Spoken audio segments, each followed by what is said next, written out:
Welcome to Who's This For, a podcast about creating with intention. I talk with artists, entrepreneurs, and media makers about connecting with their audience by focusing on a single person. You create music, brands, experiences, or stories. This is the podcast for you. Thank you for listening and watching Who's This For? I'm your host, Scott Morfitt. I appreciate you joining me on another episode here. This podcast, as you probably know, or you might not, is about intentional communication and really communicating to an audience of one, even if your audience has 1,000 people in the room. I still think you're talking to one person, like you right there watching this. And the other person here today that I want to welcome to stage is, oh man, someone who has worked with Malcolm Gladwell, among others, but just someone who's worked in most of the facets of radio and understands the history of radio and podcasting like none other. It's Julia Barton. How's it going today, Julia? It's great. Thank you for having me, Scott. Can we get a quick CV for the audience? Yeah, sure. I am a podcast story editor now, which means I work with producers, hosts, the whole crew to make mostly narrative shows, some interview shows like this one, to make them a good listening experience for the audience. And it's maybe akin to not exactly akin, but to a director in a movie. So not a film editor, which is more like what we call producers in America. It's just trying to have a role where I'm standing back and helping people achieve their objectives.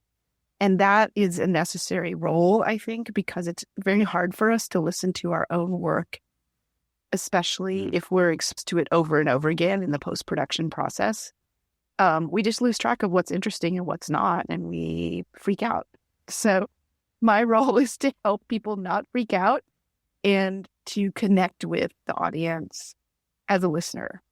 So it's an audio-based role mainly. But I've started a newsletter as well about audio history, going back to the beginning days of radio technology, because I think a lot of what's happening in my world, which is podcasting mostly now, has echoes in the past and is repeating some patterns in the past that we're not even conscious of.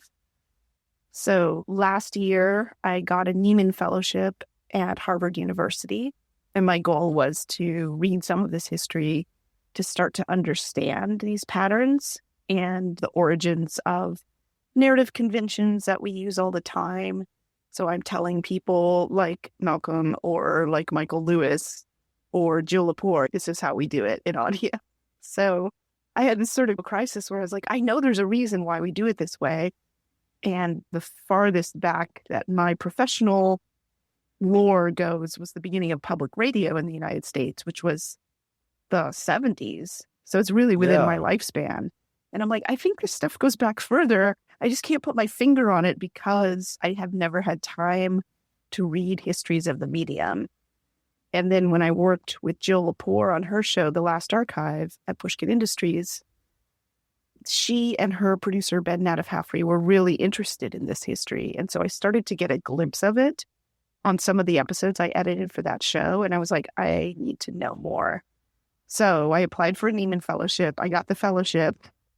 I spent a year checking out every book in the Harvard Library on audio and radio history. And I found it so fascinating that I started this newsletter to just kind of share it in pieces. It's motivated me to keep reading the books, to keep trying to digest the archival history, and to relate it to today.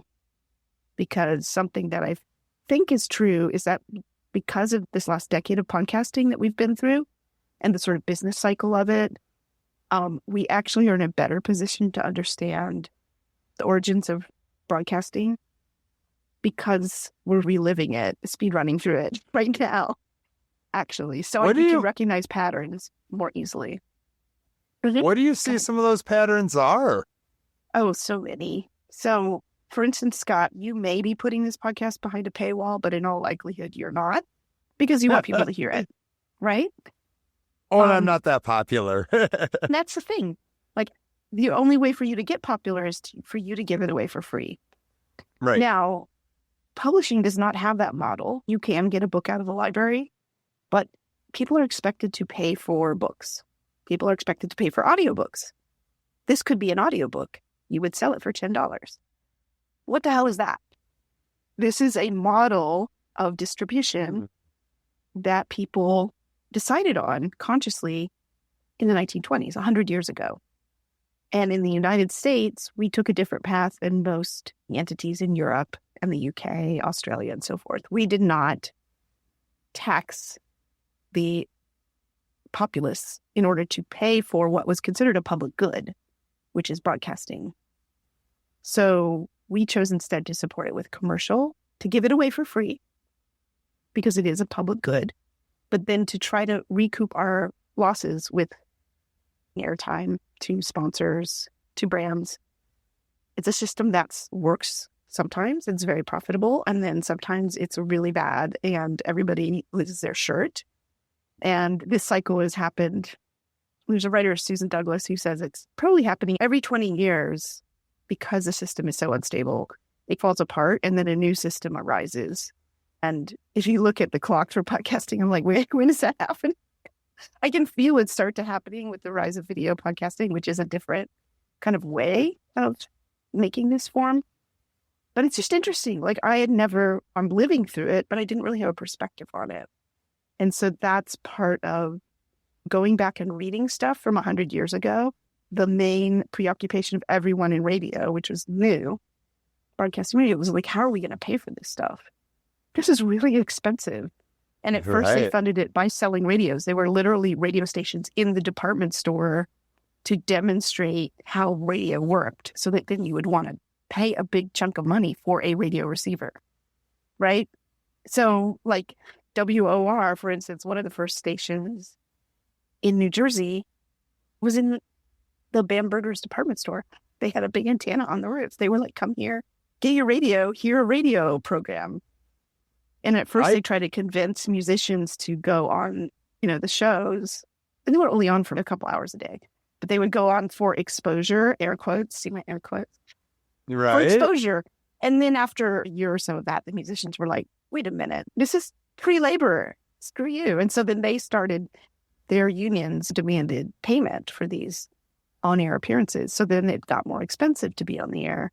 And this cycle just would start up. And people couldn't believe how much, in the hole the radio networks were. They were just subsidizing their future. Eventually, they did become profitable. You see this cycle again and again in commercial podcasting. You're working really hard, making a thing, and hoping that you make your money back over the course of 3 years. It's a gambling business. There are other models. The UK had its device tax. So you pay a pretty hefty tax for every radio and then every television that you owned. And that would go towards funding the domestic service of the BBC. But even that's not enough money, right? Yeah, so that's just one example of a pattern that we are stuck in. And it just seems like the way things have always been. But it's really interesting to go back 100 years ago and read the arguments and the different models that people considered and then rejected in the United States. Yeah, thank you for all of this history, because I just learned that I'm doing this in a way that like commercial radio started. But secondly, I had no clue about the stores like having radio stations in them. Oh, yeah, man. No, it's so Some great. of those photos must be amazing to see. Yeah, there's not a lot because people weren't, maybe I'm wrong, but people weren't documenting it as a historic thing. But it's been great to get into the archives and even the books themselves that are about radio. There were a lot of how to build your own radio, how to make shows, how to write for the ear. And all of these advice books are actually, some of them have good advice it's held up for 90 years. But there are important differences. Like back in the day in the United States, at least on the network radio programs, everything was live. And also on a lot of the local stations, because recording technology was hard and expensive, you'd basically have to cut an album of your show. And then if you wanted to edit it, you needed like this complicated rig with 3 different disc cutters and It was crazy. So most stuff was live. Most of it was not recorded. It's lost to time. But it also affected the type of programming that you would make, right? Because you can go back and edit your intro to the show. You can edit when I'm rambling on and on, because I do. Oh, my mistakes that I make and my questions are what I generally edit. Yeah, you can edit in post-production. And so that world was a world where you didn't edit. There was no post-production. So everything was pre-production. So you really had to get the scripts right. You had to have professionals who were good at reading off a piece of paper and sounding natural. And you had to time it so that your program could end on time and the next live program could begin in the next studio over. So it was different in many ways, but there are also still a lot of similarities. And we inherited that whole system. Like, we are the progeny of that system, even if we're not aware of how it worked exactly. So that's, first of all, it was really hard for me to grasp all of that in my brain.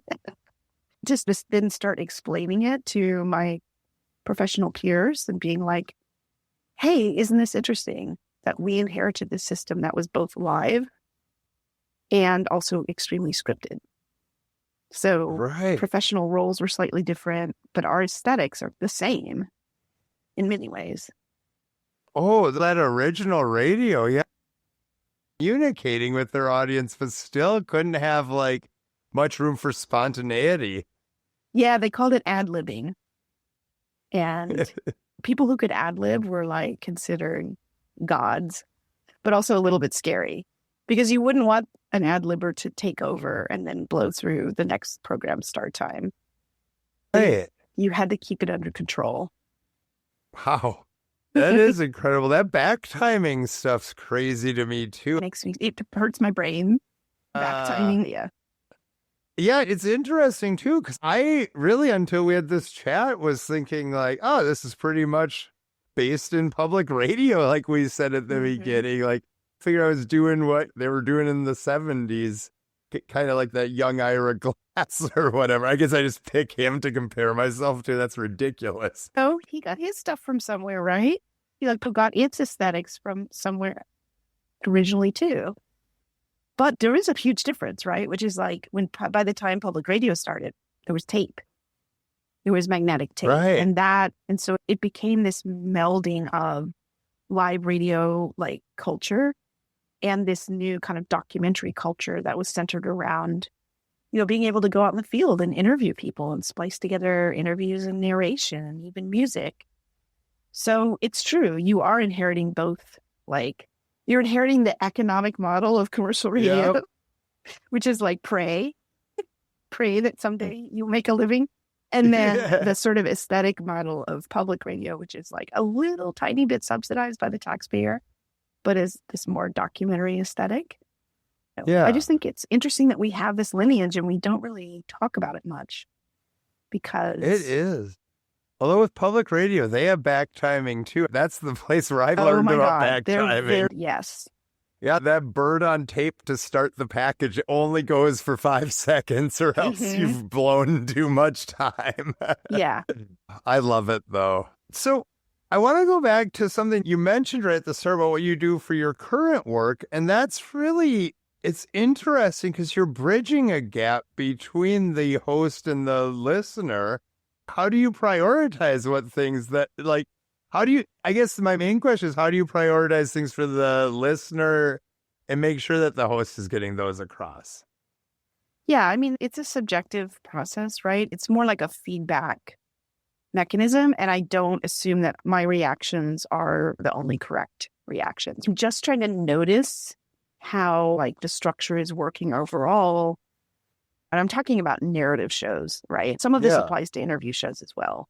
But is the argument set up well? Is it intriguing to me? Am I curious about what the host is curious about? What is the proposition that's being made to me? If I can see in my feed, this episode is 45 minutes long. Am I going to commit 45 minutes to this question, right? This opening question, or this opening sort of like scene.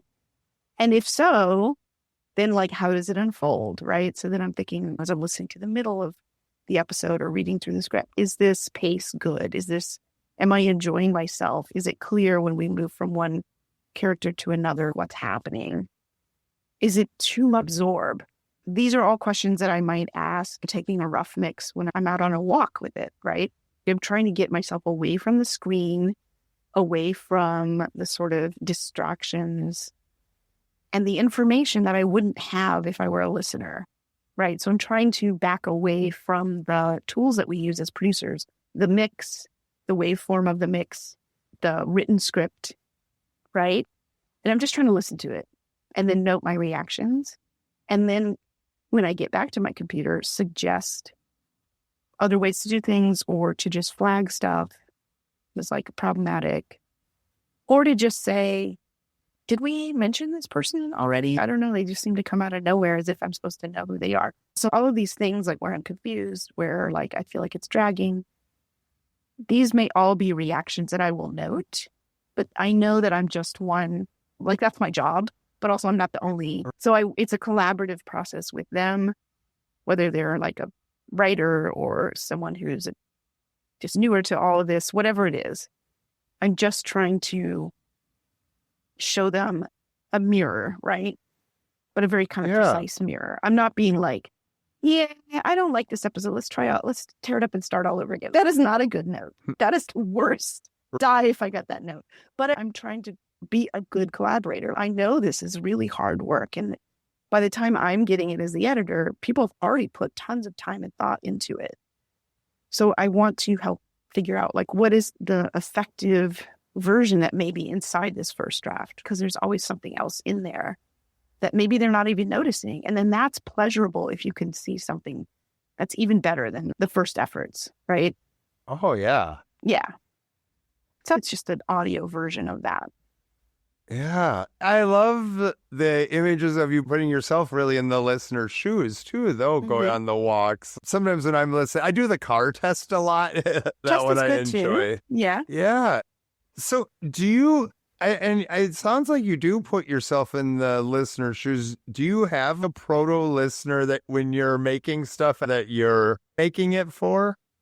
Sometimes we'll have those conversations in development. Who is this show for? Right? What would our ideal listener be? And so I'll try to keep that person in mind if it's strongly different than I am. But in the end, it's like I am giving my notes with my own limitations, right? So like I will be different. Like if you had a different editor, you would get different notes from that person.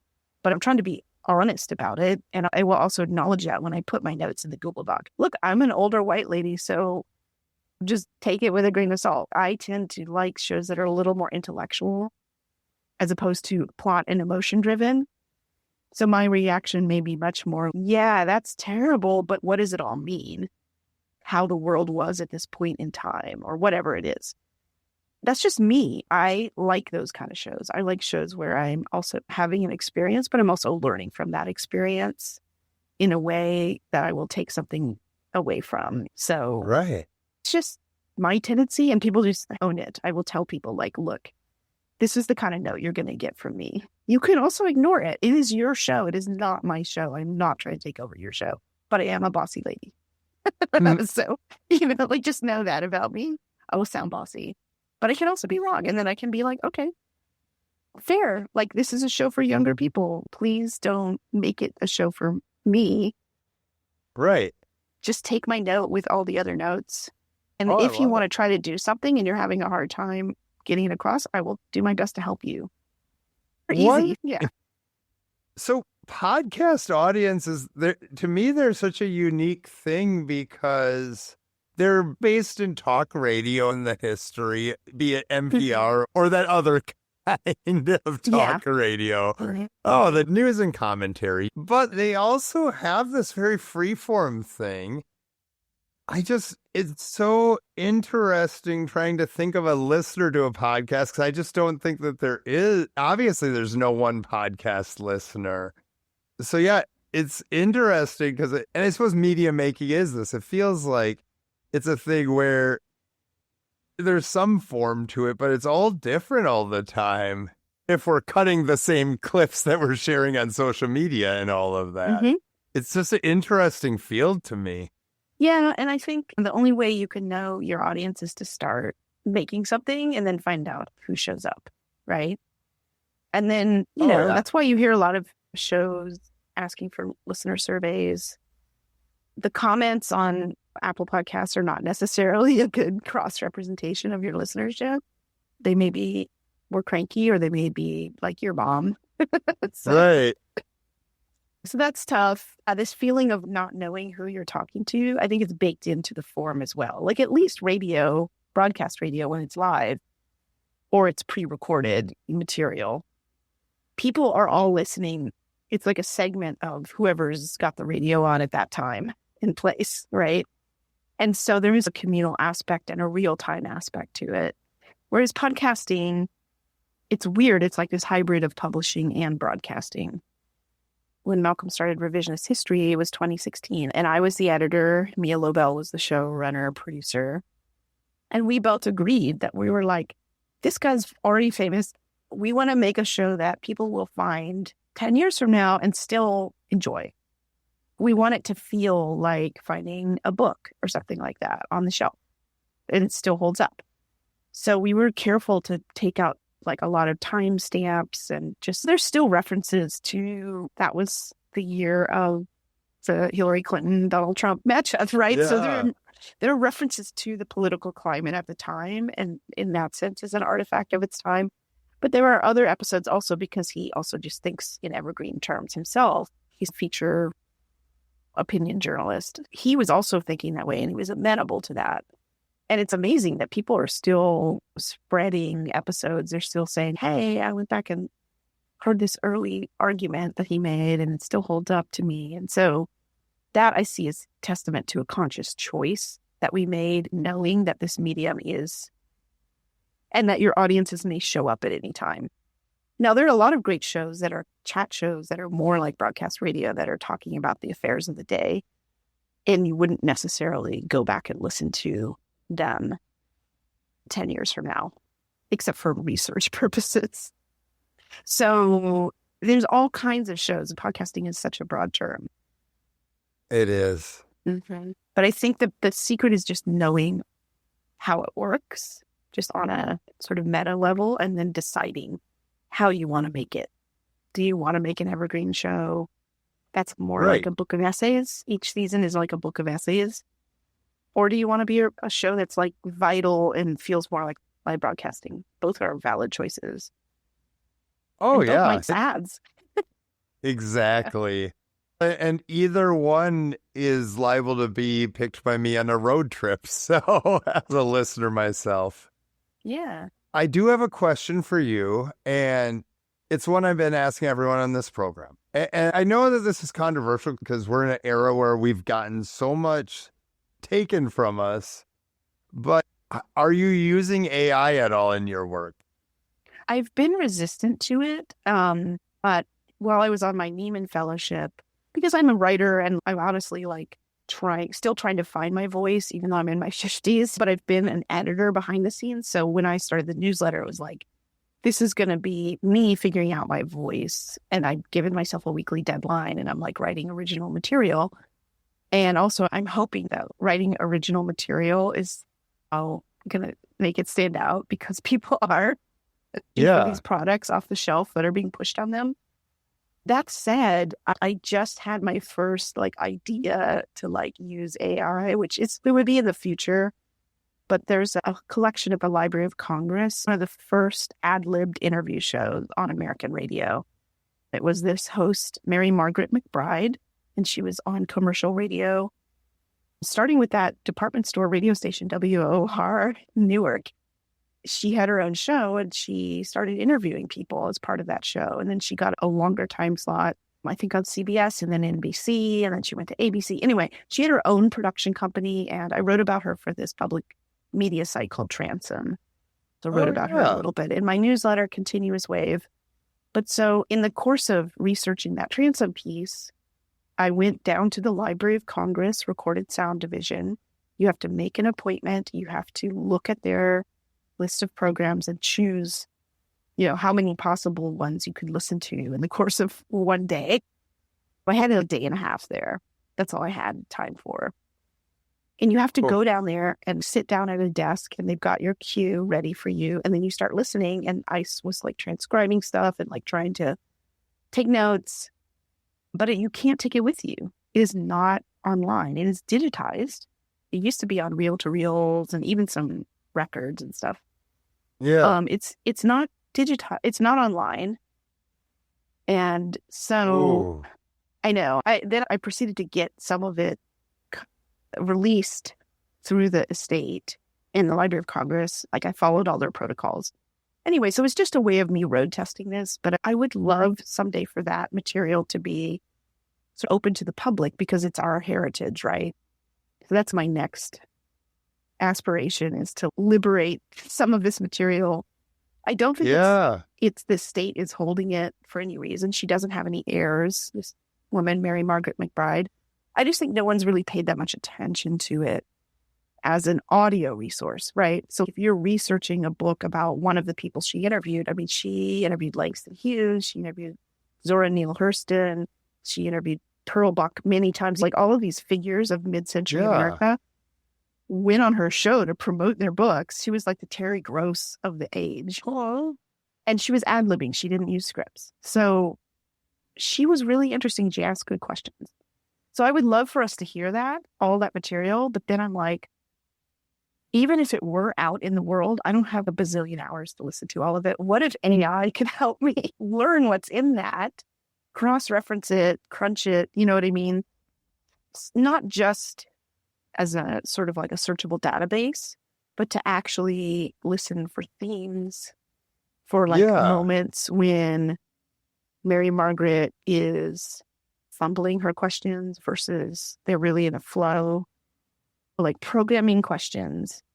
I think like an AI agent could be, but you would create an AI agent specifically for that task. And that's the thing that I think journalists need to understand about AI is it's very useful if you know what you want to use it for. If you don't, you will not get a good outcome, right? So there is a lot of data in our world. There are tax records, there are property records.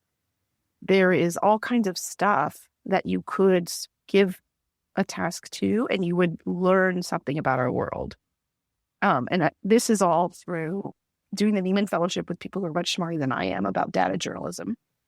There's pictorial, there's visual, video stuff that we just don't have time to process ourselves. Our brains cannot handle it. And we can't see the patterns in it. So there's a lot of things where I would love to be able to use an AI agent. I'm not a coder, so I will never be able to program it, but I would love to have that capacity, and I can imagine using it. But I don't need an AI agent to help me write stuff. Right. Or to make me look prettier or whatever. I feel like those are what I see in the pattern of what's happening now is what happened with radio, what happened with television, which is you manufacture the need. It is actually a cool technology. You need people to plunk down money to subsidize the cost of developing the technology, right? So radio actually created that pattern, which was like a good radio receiver with all these knobs and stuff to get a signal that was legible would cost like $700. That's a ton of money in 1920, top of the line. Yeah. And so you see these magazines with all these men, like, you will impress your wife with your great radio receiver. It's just like trying to make the argument to them that they need to plunk down like a month's worth of pay or more to buy this thing that the wife is, I don't care. You just destroyed our household income for this toy. Oof. So that's the job of this whole technology pattern, is make people want it and then get them dependent on it. And then they'll keep upgrading and upgrading, right? Because that radio was soon out of date. That thing you paid $700 for that looks like a cabinet. Oh, no. This other one is way better. And so then on top of that, you need to create the content to feed that machine, right? So you need like a bazillion hours of live programming. So you need actors, you need musicians, you need advertisers, right? So this cycle we've been through again with technology, and I just see it happening with AI. And I'm like, just because it's everywhere doesn't mean that is a natural occurrence, right? People want me to need it. I don't want to be their beta tester, man. Like, I'll show up at the end of the party and be like, I'll take these extra hors d'oeuvres home with me. I don't want to be the one who's like beta testing all this stuff. I know that just even the act of writing the newsletter, I am feeding the machine, right?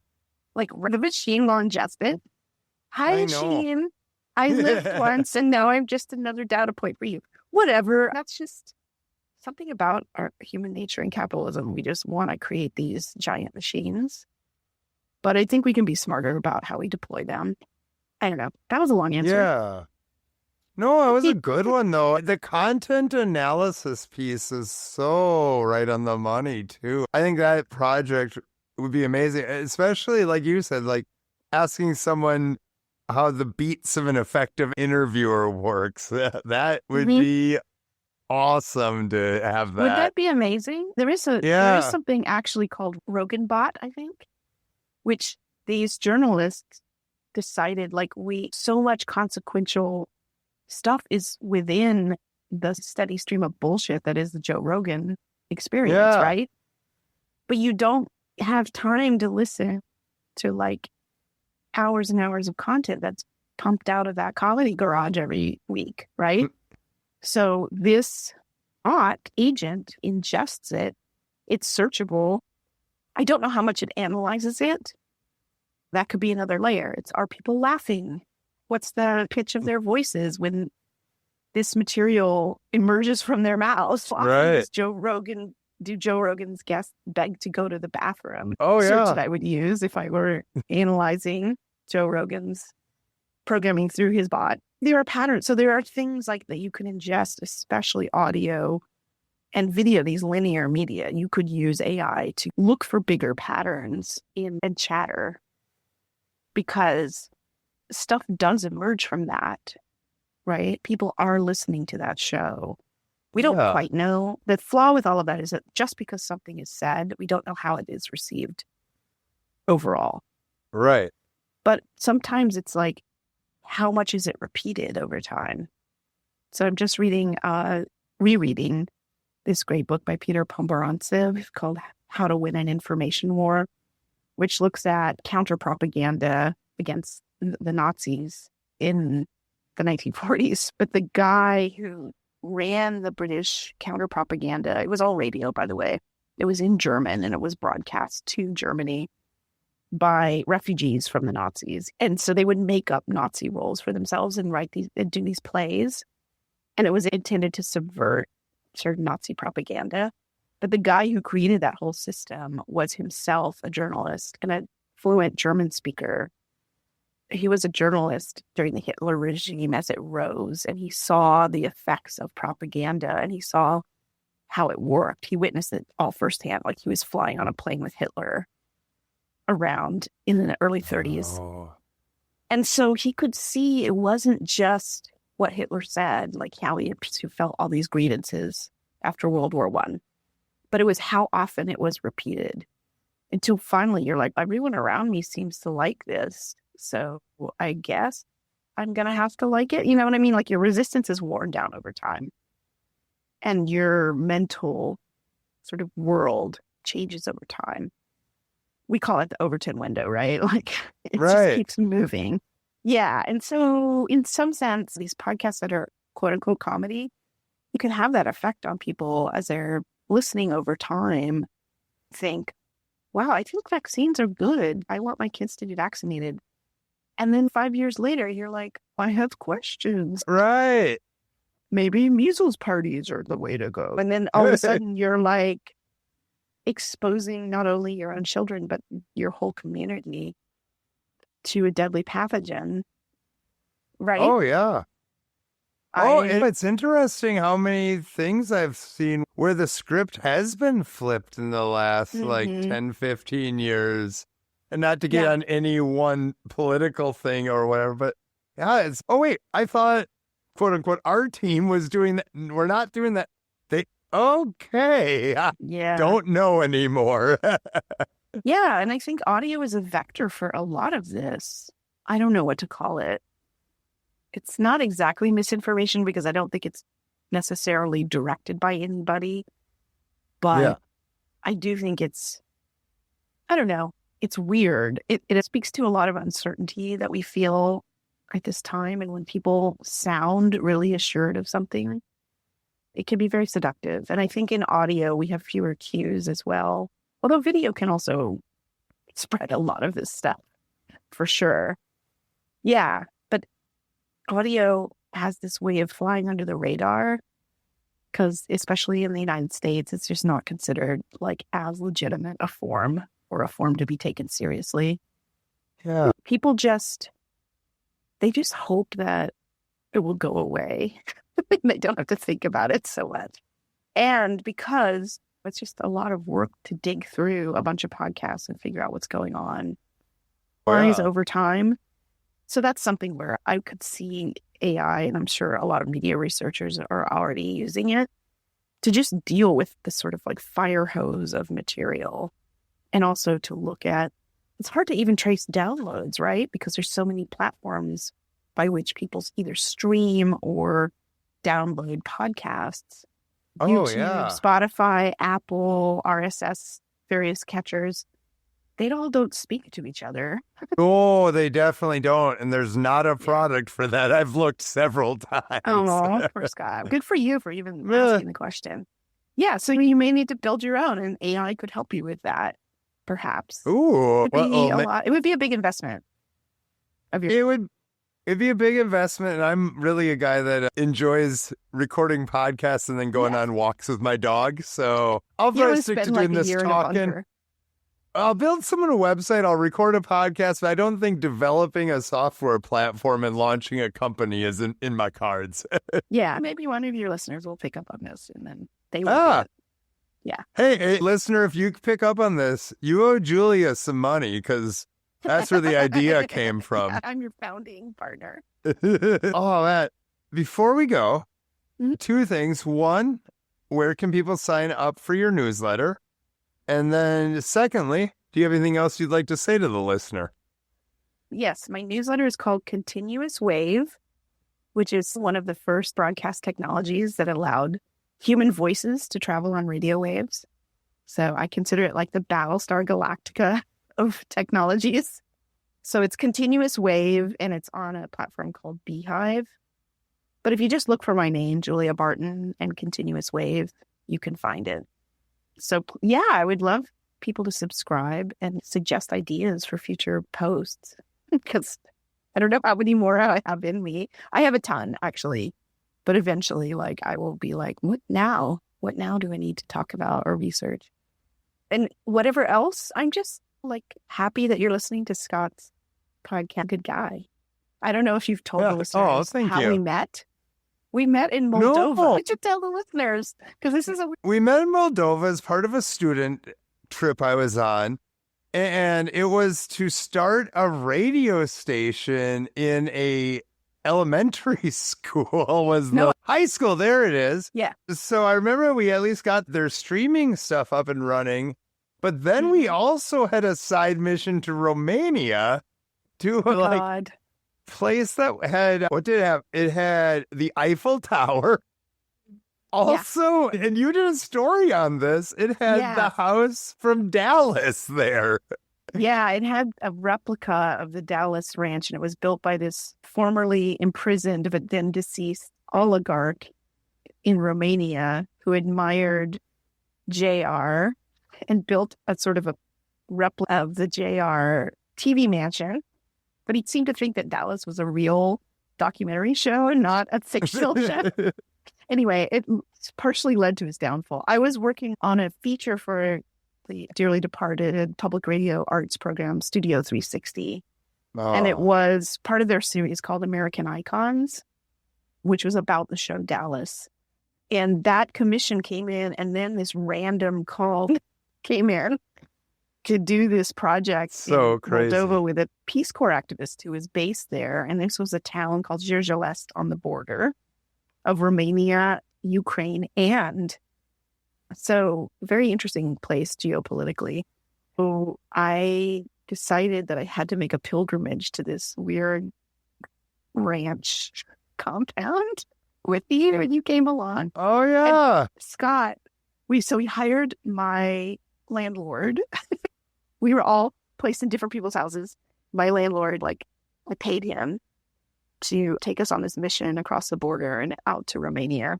And they all speak Romanian in Moldova and Romania. So he was also our guide along the way. Did you notice, I've been meaning to ask you this, did you notice that this was also a smuggling trip on the part of our landlord, I think? No, I did notice that he was bribing the people at the borders. I didn't know there was smuggling. I think, and this is not a major crime, but later on I found out that one of the little side hustles that people would do is to smuggle fake Marlboros from the breakaway Moldovan region of Transnistria on the other side of Moldova, which is a very small country, smuggling those into the EU. So people could have their Marlboros that weren't actually Marlboros, but were some counterfeit version of them. So I don't know if that's what he was smuggling, but the likelihood seems high. And so he had some of this stuff in his trunk. And remember, he stopped in this village and made a phone call. And then on the way back, we stopped and someone came and got stuff out of the trunk of our car. And I did remember that. Yeah, it was great. And we as Americans were the perfect cover, right? Because he was ferrying us around on a legitimate mission. So of course he needed to earn some side cash. And then sadly, he and his friend got so drunk. Oh, yeah. They were really drunk the week after that. And no, actually, this wasn't my landlord. This was another guy. I can't remember who. Anyway, it was he was such a sweet guy. And then he took his proceeds from our smuggling trip and bottled a lot of alcohol for him and his friend. And they were both super drunk that week. Yeah, it was a really interesting trip. And it was a great time to get to know you. And we would meet in a little cafe where they would serve us hot instant coffee in plastic cups that were melting into the coffee. Oh my gosh, yes. It was such a fascinating place. And I speak Russian, not very well, but I can manage with it. And so I was along on this trip to communicate with the Russian-speaking older people. And the younger kids do not speak Russian. They understand it through television, but they did not speak Russian. So it was a really interesting place to be. And then our professor, who was organizing all of this, she was doing oral history interviews in that village, and I think she went back. Yeah, I think she did. It was a good project. It really was. I really wonder if that little streaming radio station still exists. I don't know. Now that I remember, I don't remember who actually paid for it, but we got them all the gear to set it up and everything. Yeah, It'd be neat if they were still doing something. It was a combination of the Peace Corps, Fulbright, and there was some U.S. Embassy money. It was a really interesting trip. Claire must have paid for us or somehow that whole... Because I didn't pay to go on that trip. I don't remember what the funding stream was. I wasn't asking those questions at that point in my life. Yeah. It was a really interesting... It was. Anyway, that's how we met. That's how we met. And that trip has made at least seeing for me some of the stuff that's going on in Ukraine hit home a little bit more. Again, not that we were in the area where the fighting was, but it was at least we went into Ukraine. So getting to just have a picture of what that Eastern European area was was really life-changing. But the trip itself, it was just a blast. Yeah. Wow. Thank you again. And I could pick your brain for hours about the history of radio and communication. So I appreciate you being on the show today, Julia. Hello, I appreciate you having me, and I'm so glad you're doing this project. And that's it for this episode of Who Is This For? Remember, whether you're creating music, brands, experiences, or stories, it's all about focusing on that one person, you. I'm Scott Morfitt, and you can find us wherever you get your podcasts. We'll see you next time on Who's This For?